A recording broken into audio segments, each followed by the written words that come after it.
accept on your side. Okay. Okay. Hey. Welcome back to the Spiritual Uplevel Podcast. I'm your host, Jeri Cristine, and I am so happy today because I get to interview one of my good friends, one of my healers, and my children's healer, Kendall Lanning. Kendall's website, I'm just going to say right off the bat, is Padma Light, Padma Light, Light. And Kendall is all of the good things. So, Kendall, if you're interested in spirituality, energy work, sound healing, Kendall does all of it. And she is truly one of the best that I have ever experienced. So I'm just going to do a little rundown of some of the things that you do, Kendall, and then you expand on it. Okay. So Kendall is a child life specialist. She originally started working in hospitals with children who were facing life-threatening illnesses. And she left the hospital to do her own private practice. And that's how I met her. My kids needed a little bit of help. We were just off in a lot of areas. And I met Kendall because I was getting my yoga teacher certification, and she does that too. And I met her and we started talking, and I asked her to meet with us, and it was life-changing. Kendall, I think it was 3, maybe 4 years ago that we met you. And my kids still ask about Kendall and want to see her every chance that we have. You just have an incredible, incredible way with children, and I'm so grateful for that. Kendall's a sound healer and energy worker. She works with the Merkaba light body. She is an author and illustrator. She has 2 children's books called The Fox and the Feather and Always Home. You need them if you have small children. They are just absolutely beautiful and wonderful stories that kids love and gravitate towards. And Kendall and I are now working together doing retreats. And I'm honored that Kendall wanted to work with me because, that's one of the things we're going to talk about today is when healers question their own self and they're afraid to be vulnerable and share what they have going on. But we're people too. And Kendall knows all of my things. And so when she was willing to work with me doing retreats, Kendall, I was so honored. And I still think about that all the time. Why do you want to work with me? But I know that we have a lot of great stuff to share, and we both have a mission to impact the world. So tell us about yourself, Kendall, what you do, how you got started on this journey. Yeah, I'd love to. Thank you, Jeri, and thanks for having me on this podcast. So we can rewind all the way back to being a certified child life specialist. And so I was working with children in the hospital in the emergency department for 4 years, 5 years, maybe about. And once COVID came, because I'll just kind of rewind what child life does is we help children and families cope with hospitalization, normalizing the environment, explaining procedures, we help with the psychosocial care of children and families. We're also kind of known as the playmakers of the hospital. So we do therapeutic play. We make sure children, can manipulate, the equipment that the doctors use, clear up misconceptions, and using it. We look through the eyes of children. And I think that's one thing that I'm really good at is I don't want to grow up. I just love being young and I love being playful, and I can easily see through the eyes of a child. It doesn't challenge me whatsoever. So when COVID came, though, I felt this staleness in the hospital. I felt and I had published The Fox and the Feather, a grief book, because there was no books that were just quick that say died and look for signs. There's no religious aspect to it. It's just spirituality. And COVID came. Well, that book was right before COVID. They were pinging me to get the book out. And I was like, oh, wow. Well, COVID came, and then I had to raise the money without a fundraiser because everything was shut down. And then I just felt like the hospital was stale. Like everything was shifting, energy was shifting, and I just felt like I didn't belong. Like I wanted to do more spiritual work. I always say my crystals were holding down my scrub pants. They were making my scrub pants fall down, so I had to find a job where I could keep all my crystals around. And so, and then once I quit, I was doing work out of my home, and then also at Completely Kids with the shelters and with yeah, Completely Kids, the shelters, and then doing the stuff out of my home, which is how you connected. I mean, we knew each other from the teacher training, but then I think Mandy had referred because you were like wanting some help with the kiddos. And I came to your house, remember, and I said, just call me the magic lady. And I'm just going to come. And I was like, we're just going to hold space where they are. I'm here to build rapport because that's the number one thing. I'm actually working with quite a few teens and young adults right now. And the number one thing is building rapport. I was like, I just need to get them to want me to come back. We're not here to talk emotions or this must be hard for you unless they open up that way. I just need to make sure that they know that I'm not a threat or trying to change their life in You're a way incredible that at can be that. scary. Yeah. And I remember I brought all the crystals and I'm like, we have to parallel that we're loving each other's company and then they model it. And then we just let them know that we're here, that I'm here for them. And if they like me and they want me to come back the next day, then we know we got to win. And then I can start working towards other things. So when I started doing that on my home, I was having quite a few clients come into my basement and, kids. And then it just got to be where it was like everything. I started a teen thing. I was doing teens. And then I was, I ended up having my car break down in the mountains. I got down to the 0 point and I was just painting. I'd lost a good friend, died by suicide. And I was just kind of like, I just want to paint. That is it. I am done. I needed to find time for me. And I really just needed to drop the mission. I felt like I was trying so hard to save all the children, all the kids, all the people that it drained me to the point where I was grinding and I'm like, I just need to play. So I did that. Things started opening up more because, but then it did go to 0 point. And then I'm like, I started a YouTube channel, which I'm going to get that back up again because it's a really cool embodied tarot activations. It's so fun. I'm like, but it's so corny, but I got to get back on it because I got to the Emperor card. You take the journey and I got to the Emperor because you like explain all the cards and it's the major arcana. So I was like going through, I got to High Priestess, then I got to the Empress and I was like loving everything, but I was loving it so hard that I ended up losing track of everything. And it was Emperor came and just shut me down. So I'm ready to do the Emperor again. Like 2 years later, it took me 2 years to integrate the Emperor, which is like our father figure telling us you can't go on a hike without having water and the things and a compass, let's say in the middle of the mountains. You need to know where you're going. You need to have the stuff. And I was like, I don't need nothing. I'm just loving life because Empress is all about just feeling and loving and being. And then father goes, oh, you just You want to know, go to the Kendall, mountains. I can see that progression with you because I can see like you're the loving, you feel energy so deeply and you're able to transmute it and share it with other people. And you are so childlike and you come from that space so much that I can see where like the father figure giving you any sort of rules would be a lot of pushback. Yeah. I was like, I don't need it. And I'm like, I don't, and then my car breaks down. I literally have nothing. I'm like calling my friends and my mom crying, I need to borrow money. And they're like, what were you doing? Like you didn't have the money to go on this trip anyways. And I was like, oh, my car's like new because my catalytic converter just went out and I got a new one. And they told me it's just like new. No, that doesn't mean I have a new car. But like, I'm so like in the moment where I'm like, I got a new car.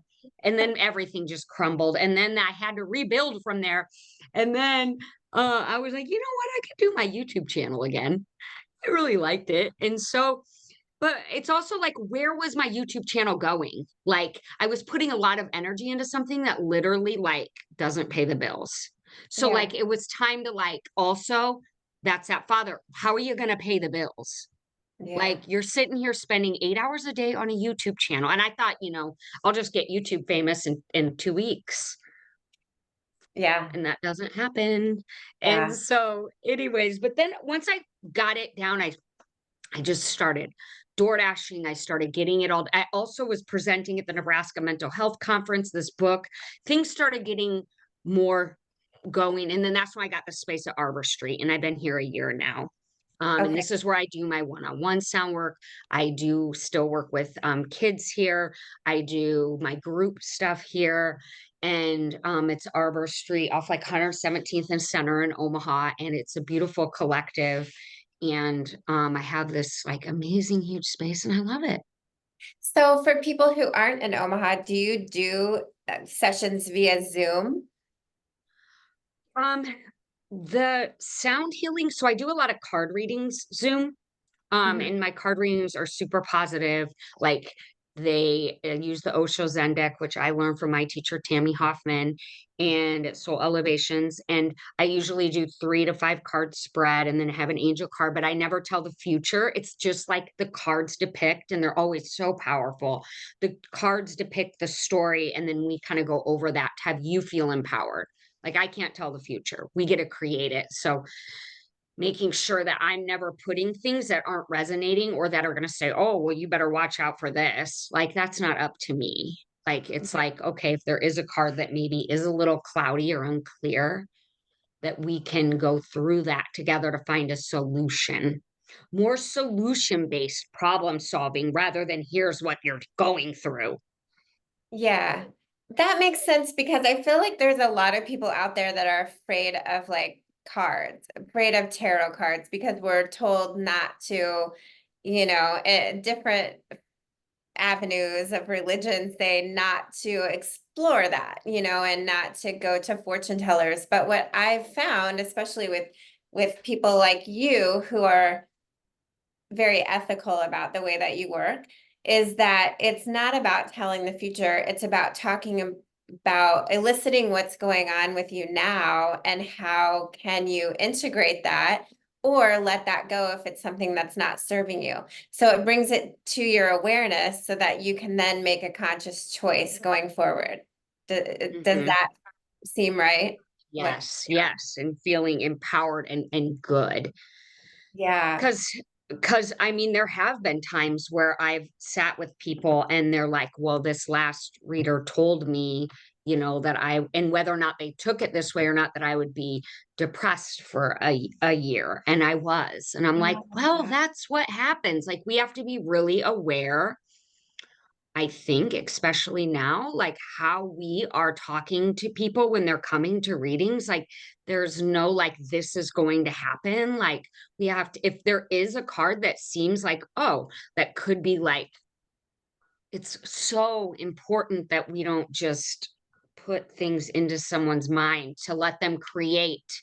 We have to empower that future for that person that's sitting down looking for guidance. Yeah, you're so good at that. And I wanted to go back to with like my kids.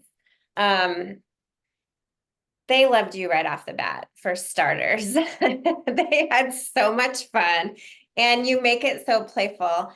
And then you also did a guided meditation for them at the end. And I loved it. So I have started on this journey, meditation, plant medicine, yoga, different things, just opening up energetically. But I was doing it myself. Like, mommy needs to go meditate. Mommy needs to do this. And I was like keeping it from the rest of my family. Like God forbid they knew why mommy was in a better mood than I used to be. And when you did that guided meditation, it just showed me like kids they're so open and aware, and they shift their energy so quickly, and their imaginations are so vivid. And I remember it like you were talking about like a fairy tree, and they were reaching out and touching it, and they were, Oh, like super Yeah, into that it. Oh, was they so loved it. cute. Yeah, and then Ivy fell asleep during it, like a harder sleep than she had slept pretty much her whole life. And she stayed asleep for the whole night. And Maya too, Maya's not a good sleeper. And she slept through the whole night after that, and it was just a simple guided meditation. Like there was no, you were, you weren't trying to elicit something out of them that they didn't want to do. It was just like a vivid story almost that you were telling them. And oh my gosh, I remember in that moment, because Mike was there too, my husband, and we were like, wow, look at these kids, like so relaxed. Their energy was just instantly shifted in that. Um, and then I'm going to tell another story too, that since I brought Mike up.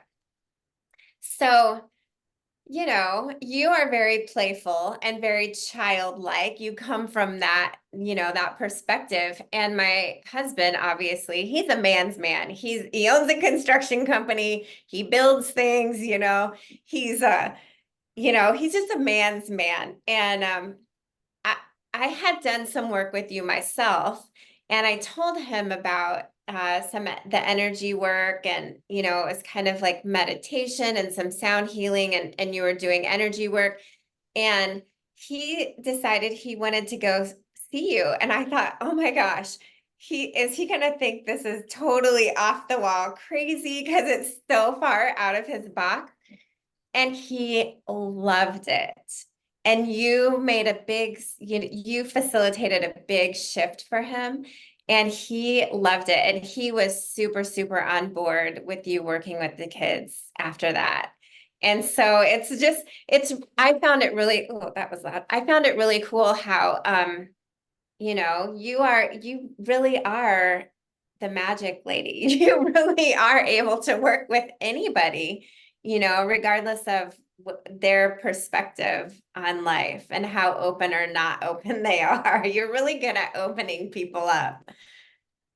Yeah, thank you. I have found that um talking about, remember, because we were kind of saying how like some of our struggles as a healer, like seeing ourselves. And since I've had this my own spot, realizing like there have been some pretty hesitant people walk in this door. And by the end, I'm having all their friends come to me. Right. Like, Yeah. I mean, from around, I just had Florida person reach out, for her. Like, it's like people are, I'm like, where? And it's like on Google and stuff. And they're like, no, like, there is something now that I didn't always have that kind of confidence that, like, whoever walks in the door, I'm going to hold space. I'm going to read into their energy, not enough to where I'm reading through them psychically, but I need to match some of the anxiety in a way and then disconnect from that and say, what does that person need? So it isn't like I'm over here going like, oh, like they're nervous. I'm like this, oh, this is kind of what's happening. How can I meet that? What would I need if I was feeling this way? And so then that's how I'm like, smile more. I mean, I do that anyways, right? Yeah. But it's like smiling and being like, you know, even if I'm feeling it, I don't need to say that I'm feeling it. It can be just so subconscious. We like match that level. And then we kind of almost, I don't know, it's just a skill set that like I'm becoming more confident and like being like, another big thing is too that I'm really big on saying is like, you're never stuck here. You never have to just lay with your eye. Like, and I say that to the kids too. I say that to anybody that really walks in the store, but especially children. That's what I love about this work is I can be like, if they don't want to be here, they don't have to. Like, I'm not forcing this. Like, if they're ready to go home, they can go home. Like, when we force things onto people, it's so much harder because our whole lives we've been forced.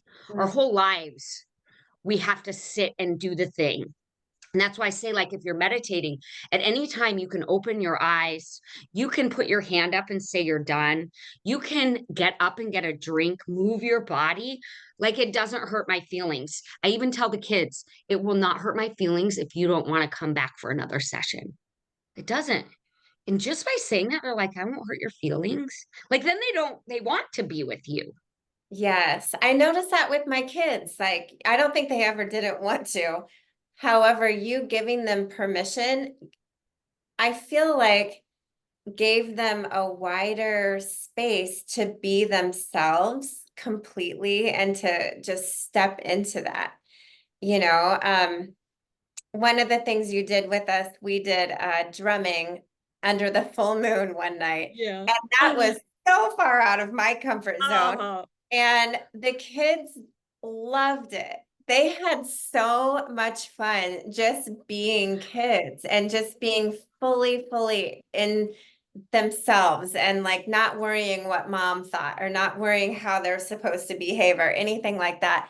It was really neat. And it was fun to be part of that with them too, from my perspective, because they enjoyed it so much. And then even like the next full moon, Maya was like, can we go outside and drum? I was sure, let's do it. You so know? good. So good. Oh, it was wild. I got that drummer music out and we were just in the back yelling. I was like, you can, and then they were just jumping around and flipping. And I felt a shift in you too, because you were like, huh? And then you just started opening and you're like, holy cow, there's a whole world out here of play to Yeah. this full moon literally shifted Well, so I'm the much. opposite. I'm the opposite of you. I'm not Yeah. comfortable coming from a child's perspective. Like I'm Mm, not one of the moms that gets on the floor and plays with my kids very often, but you taught me to do that, mhm. and giving, just allowing that space for somebody to just do what's comfortable for them and Yep. maybe experience something a little bit differently. That's kind of why I'm doing this podcast, because a lot of my listeners are people like I was, like curious, but not quite sure, and I just want Yeah.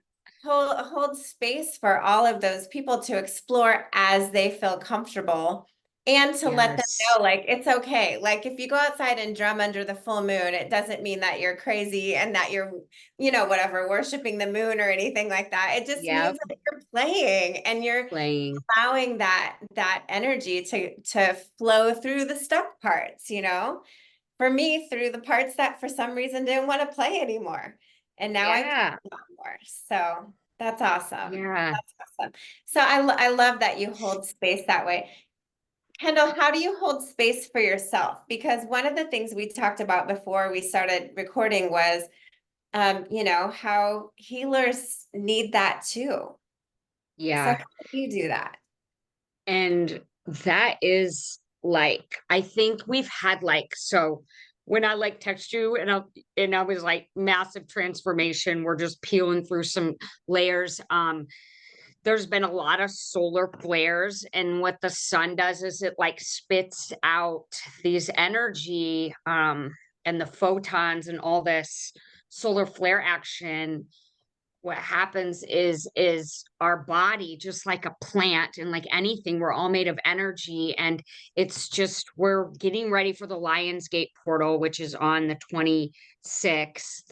And for me, like, I'm feeling this next layer, like it is so wavy. Like, I was like, my neck, my head, like I'll feel nauseous all of a sudden. And I know you were saying something about not eating, and it's like, okay, like I need to nurture myself. I'm like, am I even capable of this podcast right now? Like, I almost started crying when I was trying to hit the Zoom because I didn't know if it worked. And I got those headphones that were, I was like, oh, this will be fun. I'll have these cool gamer headphones. And then that wasn't working. And I'm like, I don't even know how to work anything. But then I was like, and then once we started talking, I moved through it and knew I was capable. But also knowing that when I'm not, sometimes it's hard. Like, and I mean, say the language hard, whatever. But to be real about it, it's not easy. Is that Yeah. better language? I don't know. But sometimes it isn't. And sometimes it can be like, I either I need to step back this week, or I need to keep moving. And I think that's part of the softening that has to happen right now, is knowing that like I might not be able to do the things, because as an energy worker, like, we hold space deep and I show up 110%. And if there are times that I can't, luckily, like most of the time I'm good. It feels like too, sometimes our body knows like when it needs, like, if there's nothing else going on today, like, my body might be like, "There's nothing else going on today. We're gonna ping you a few times so that you can sit back and rest." Yeah. And knowing when to step back, knowing when to push forward. I think before, all I was doing was pushing forward. Mm. The mission, push forward every day is 110%. Now I'm like, I'm good. Yesterday afternoon, I just laid by the lake and I went to bed at 7 o'clock last night, you Nice. know? Well, and that's the thing. Like sometimes there are times in our lives where we need to push, push, push, but then there's, times where we need to rest. And you just like, just like the earth has cycles where we go through summer, fall, winter, spring, our bodies do that as well. And that can be, a cycle with a year, a month, a day, you know, Yeah. but we need to honor that and we need to recognize it and rest. I think in our society it's so easy to just keep pushing forward and feel like that's what's expected of you, but we can't be our best person if we aren't resting. 100%. And that's something I'm finally getting to. And then also, like, I think, and we were talking about too, like being a healer or someone that's on the spiritual path, like to be shown as vulnerable or to be shown as still peeling layers and knowing like something else might come up, and like that imperfection of the light worker, right? Like Yeah. the more that we're more vulnerable and show like, man, this is hard week. Like this is a hard week. I've been talking to people and it's a hard freaking week. And that doesn't matter how many layers I peel through. I'm having symptoms of headaches and nausea and a sty in my eye, and I'm like, maybe it's because I need to cry. And it's like, oh, I just need a good cry, maybe. Or what am I not seeing? And looking at physical symptoms as well as trying to mold them. And it always, this is another thing too, I think healers get into is always trying to heal ourselves. Because we're so in this, it's like, we always blame it on something else. What am I not seeing? What's the next layer? Why did this happen to me? I put myself in that vibrational match to have my credit card stolen or something. You know what I'm saying? No, Yeah. we don't always have to like put ourselves into this like, because we're so engulfed in it, we can just think that we're always on this mission to heal ourselves too, like whole. And we have to Yeah. be more compassionate with ourselves, that like maybe just this week is like chill the F out and relax, and like you're gonna be just fine and do the podcast, and it doesn't have to be so serious, Yeah, right? exactly. Well, and sometimes life happens, even Mhm. when you're on this path, whether you're a healer or just on this path, doesn't mean everything's going to be perfect just because you meditate every day and do all the things that you're supposed to do. Life still happens and it's still hard. And we're humans. I like to say we're spiritual beings having a human experience, and it is a human experience that comes with all the good and all the bad. I think Yeah. that being on this path just a lot of times helps us get through the downs maybe faster because 100%. we just start to recognize like, okay, I've done this before and I came back out the other side, or I've done this before and I feel better when I take a nap and drink some tea and, listen to some good music, put some good energy in there.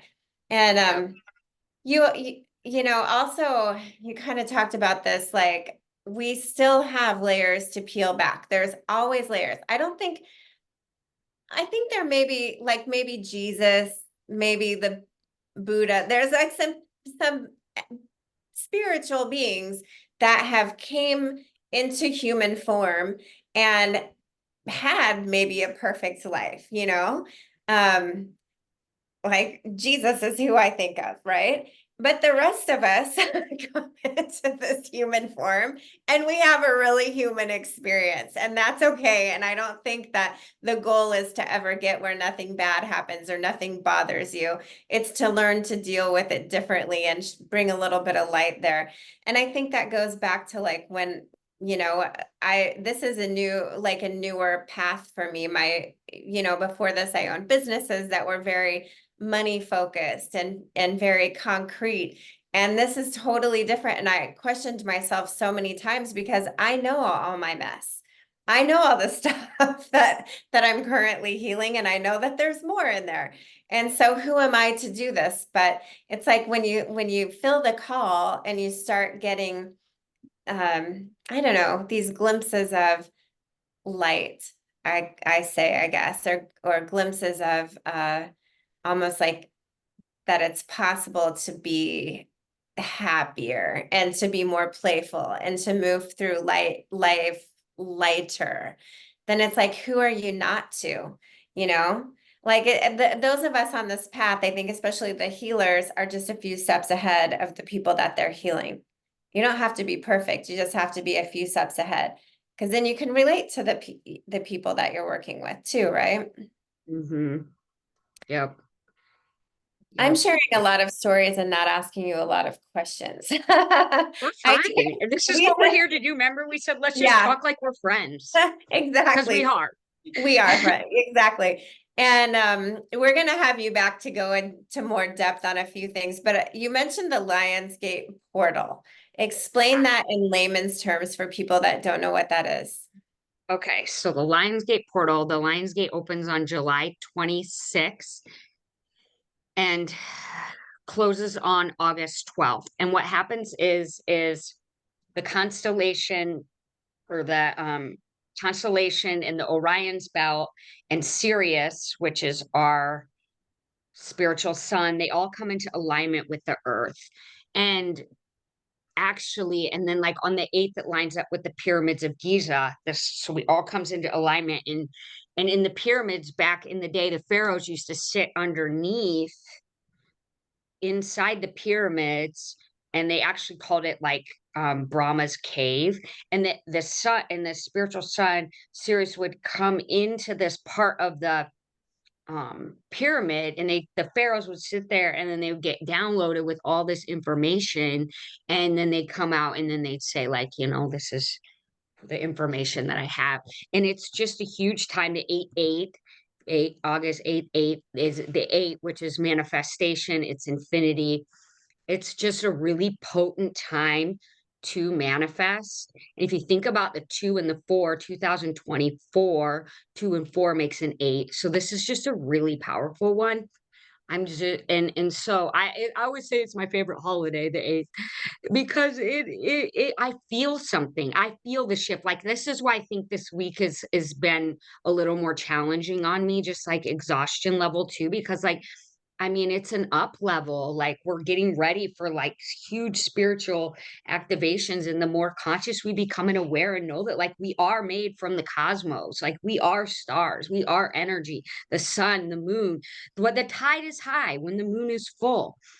I mean, if that alone should give you enough evidence that the cosmos are playing, if we're playing the game we play with the cosmos, astrology charts, everything. So this is just another huge opportunity to manifest, to dream big, to shed through those layers of past limiting beliefs, the ones that say, I mean, there's so many. I'm not worthy, whatever this may be. Or also that we just had this full moon Capricorn, which added up into this moment of like, so many people going through this. We think the same thing is going to always happen. We play the same freaking tape over and over. We rewind, hit play. And then we say like, oh, that's going to happen to us again. Like, this is huge. Like, because we're programmed this way. Like, oh my God, every time this happens, right when I get $100, it's gone, or whatever it may be, or right when, you know, I start dating somebody, they cheat on me, or like whatever it may be, right? And you're like, so we end up just looping these stories. Now's the time to know that we can actually, we're programming the different future, a different timeline for us. And it's been just with all my clients, it's been a big theme. And so that's how I know it's really working, which is why we might be uncomfortable at this time, because it's like we can either play into our fear stories over and over again, or we say, no, it's just the way that worked last time. So Yeah. what? I'm gonna keep going. This Yeah. doesn't always happen to me. I say this too. We get stuck at a red light, and we always say this. I always get stuck at this red light. Well, so does everybody else that's behind you. Like, stop with this victim crap. Like, okay, you're at the red light. Turn on your podcast or sit and breathe. Look at the clouds, because it's Yeah. going to turn green in a minute. But we Uh, always say that. I always get stuck in traffic at this time. Well, you are driving at 5 o'clock, aren't you? you kind of put yourself there.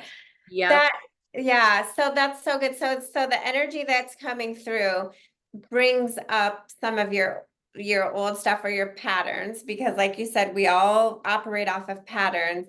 So it stirs it up a little bit so that we have an opportunity to look at it and to choose something different going forward. Ah, yeah, I'm And feeling know that like that. we're not always stuck. It's not always our story. We are so stuck in saying this always happens to me. And that type of victim, now is the time to say, that happened to me, but that is not me. Yeah, I am like rising from this. I am ready, spirit. Surprise me. I'm that's so here. good. That's so good, because I think a lot of people are living in fear right now. There's fear of the economy, there's fear of, political elections. There's just like this kind of pervading sense of fear and victim mentality. Like we're victim Mm, to it, I one of the things that I've learned throughout this process is that I can choose differently. Like I don't listen to the news, which some people might think is crazy because you don't know what's going on. But no, I know if there's something I need to know about, I know about it, you'll know. Yeah. but I just have found that my life is so much better when I'm consciously choosing what I put into my environment and what I don't, because like you said, everything is energy. And so why put negative energy into the system, or why allow victim mentality? That's one thing that we talk about in our retreats is choice, conscious choice, and not being victim to anything. What do you want to choose? Like, let's choose it, right? Yeah. Move some of the stuck energy so that you don't feel so stuck in that area, and then choose something else. Yep. It's kind of like one of the ways I've been like shifting, or that has helped me on the path is when I find myself saying, this always happens to me. That is a complete time to rewire your story, because that's probably something you've been saying since you were a teenager. Another one is there's no such thing as energy vampire. So the moment that you feel and you're saying that person drains me, that person is an energy vampire, I feel drained. You've given it to them. Nobody has the right to take from you your energy. Like that doesn't happen. And so we give it away. We say, "Oh, I'm going to sit here and just do that." Yeah. And then when we realize that there's no such thing as energy vampires, or there's no such thing as somebody that's draining your energy, you sat there and gave it to them, or you don't have those, we could take control back of our life. And that's part of that choosing is those are, I think, easy ways to navigate that I think we realize that when we start hearing that mental chatter, this is actually what like these are great little steps where you have those awareness tickets. Like these are your awareness tickets where you're like, man, that person didn't drink. Like I gave it to them. I Yeah. just didn't know how to walk away. Yeah, that's exactly it. Like, how often do we sit in something that doesn't feel right for us, but yet we feel like we have to, or we're expected to, or we're allowing ourselves to follow whatever someone else is expecting of us, rather than listening to what's really going on inside of us. And I told you before we started recording, I actually was so proud of myself because this weekend we were camping. And I went home one night early just to be at home in my own space, quiet. I was able to just sit and meditate and listen to some good music. And it was Yeah. nice. And normally I wouldn't have done that. I would have kept myself in the situation and just spiraled downwards because I Yep. needed a break.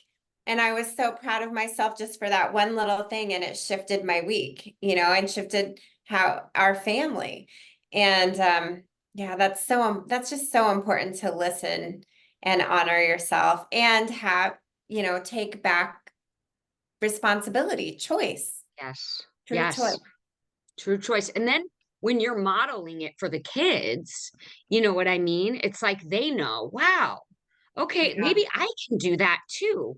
Can I just go to my room for an hour? Because, and that's where Yeah. it kind of can start to, I mean, we just see that we can have those moments where we need to step away from people, places, and things. And Yeah. yeah, it's great awareness. Caleb does that. He'll say, I just need some alone time. I'm like, okay, buddy, go Ah, have your alone time. Come back when you're he's ready. so cute. You know, I'm so proud of Yeah. him with that. I know one thing that you have a workshop around that we incorporate into our retreats is embracing your authentic self. Can you talk a little bit about that? Yeah, so the authentic code is it's initially called like authentic code workshop, and I really came up with this formula that I've learned through like my teachers, different pocket, like all these different things. I have this like formula, and it was like, when was it? Right after the new year, I had launched it here at Arbor Street, and again, what happened was like I got the anxiety because I was like, I can't do this. I don't know what I made their appointment with my therapist. So this was me realizing I was doing it for me. In the end, I was like, this whole thing was for me. And then it was like, it doesn't matter if 0 people show up or I fill out. And when, because then I made this therapy appointment, I was like, always do things. And that's part of authentic code for you. Follow your joy, your passion. I'm like, I believe in this. And then she said, what's your biggest fears? I'm like, no one will show up. And she's like, has anybody ever not shown up to your things? And I was like, no. And she's like, then why do you think no one will? I ended up billing, selling out. It was fine. But it was like me being like, what am I afraid of? Like, so what? Have fun. Do you love it? I'm like, yeah, I love it. Then one person comes. Do you still love it? Yes. Then you know to move forward.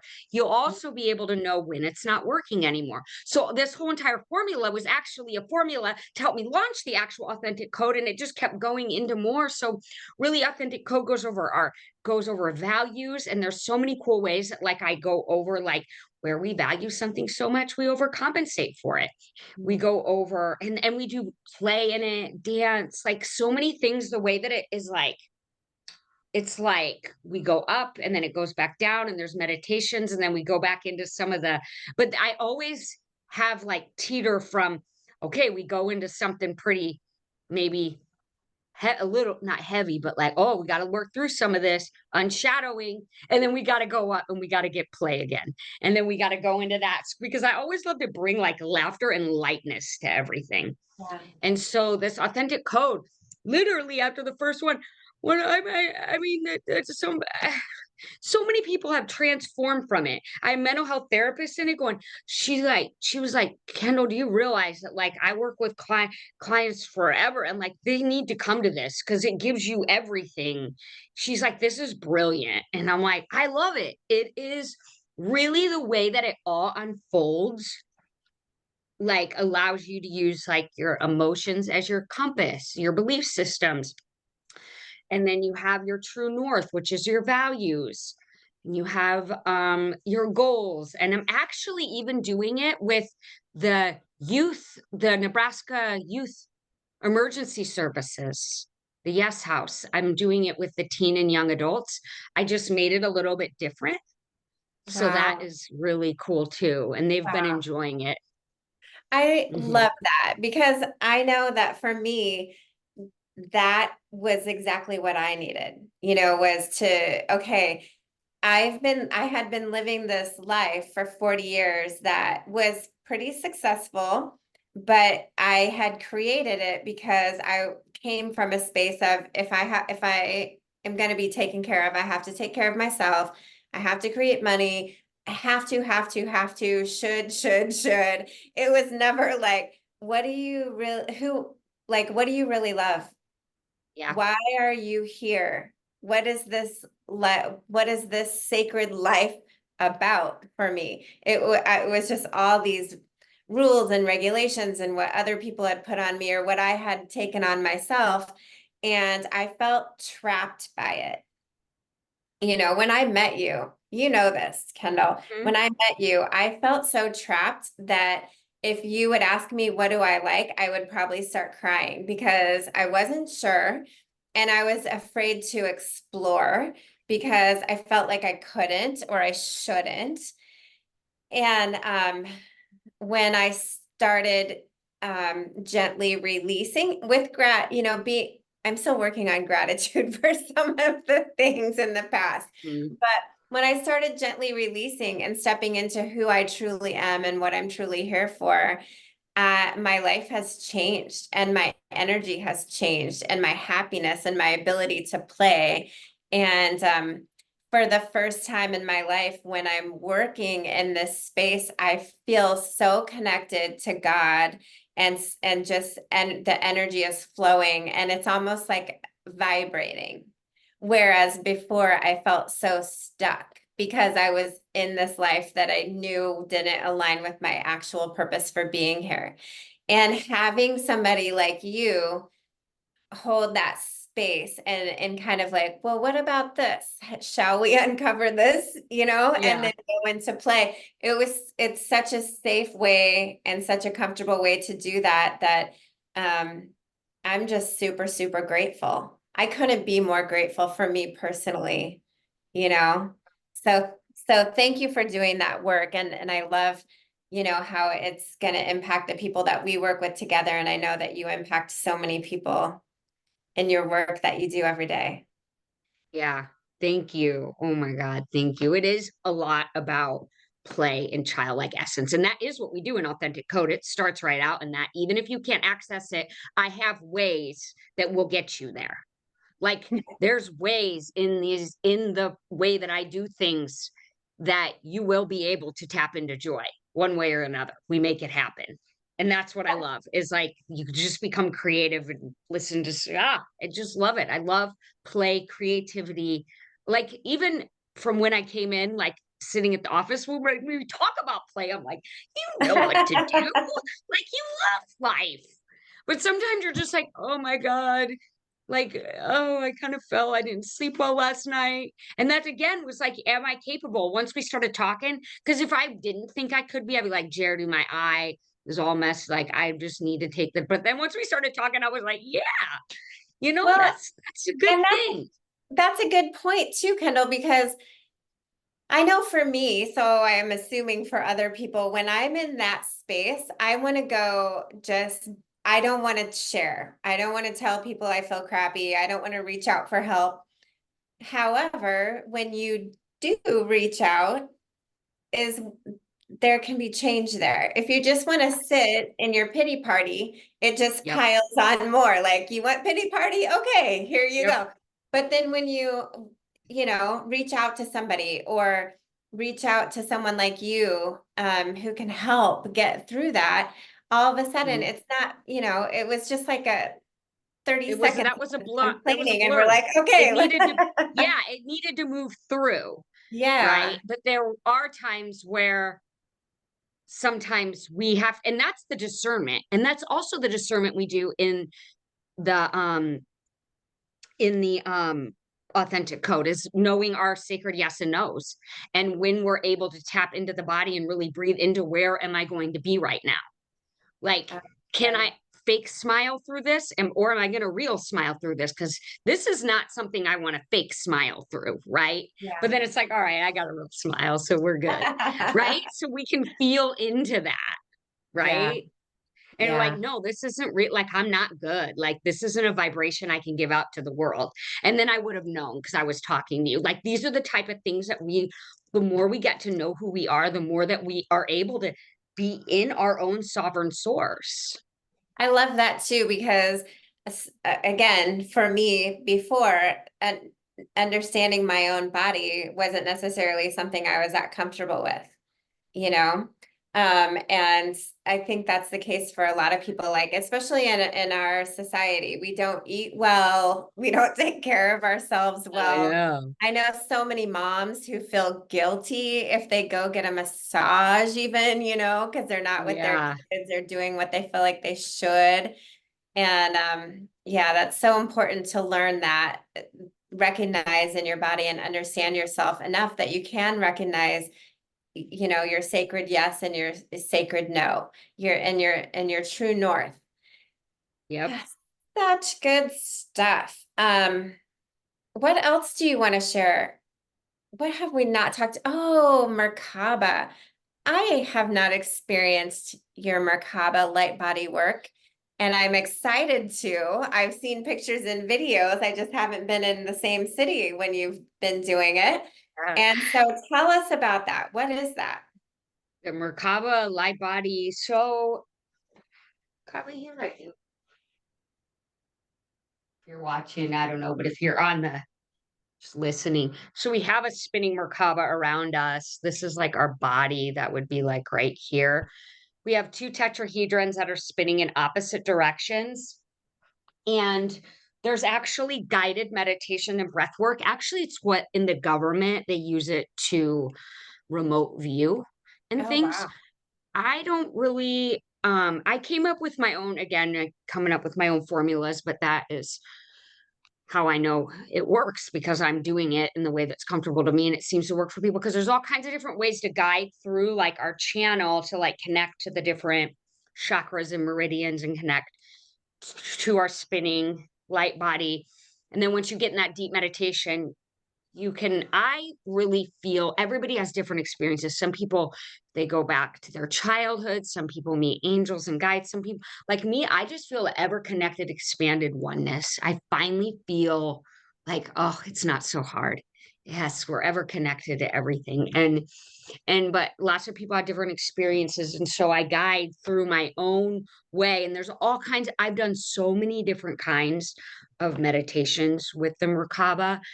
And so what I did is I pulled from all the different ones because you can do different breath work and you have like different mudras. So hand mudras, which means like we like different hand positions.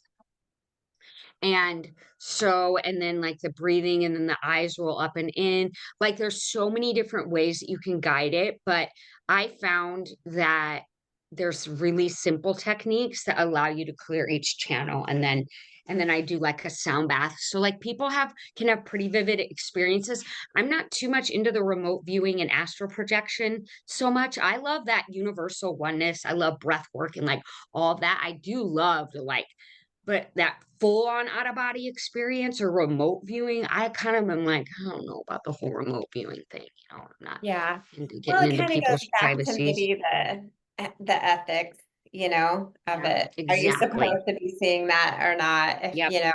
so so so it's a really powerful energy clearing, it sounds like, to open you up to connectedness. I love that. Hmm. Yep. I love that. Well, we're getting to be about out of time, Kendall. I could Yep. talk to you forever. And as you Yep. know, I'm I going to know. have you back in the future to talk maybe more specifically about certain topics. Um, but I have two questions that I ask every guest. So I'm going to ask you, um, you have written two children's books, but is there a book that you recommend that our listeners read? Do you have a favorite book? Favorite book. You know what's a really good one right now? Dopamine Nation. Oh, Dopamine Nation is a good book, I think, for everyone. So it is this doctor and she's a psychologist and she has like all these patients and seeing the repetitive thing in like addiction, but it isn't just like she was addicted to romance novels. Like it's putting addiction into like picking up our phone and constantly scrolling to coffee to alcohol to prescription drugs right now to like so many things, but she puts it into like the dopamine and how we're like constantly being fed and we're our dopamine and then the pain and stuff, and then we go into like the pain and then some of us wow. get addicted to the pain and then this like cycle. And if we go on dopamine like where we just like quit, I forget, cleanse or whatever, dopamine, and then we can experience joy. We can have access to joy easier because we aren't dopamine depleted. We can rebuild it, and then we're like, oh my god, outside is beautiful. Wow. right? Wow. So, Cool. I'll have yeah. to check that out for sure. And then my final question is, what is one thing that you wish that everyone in the world knew?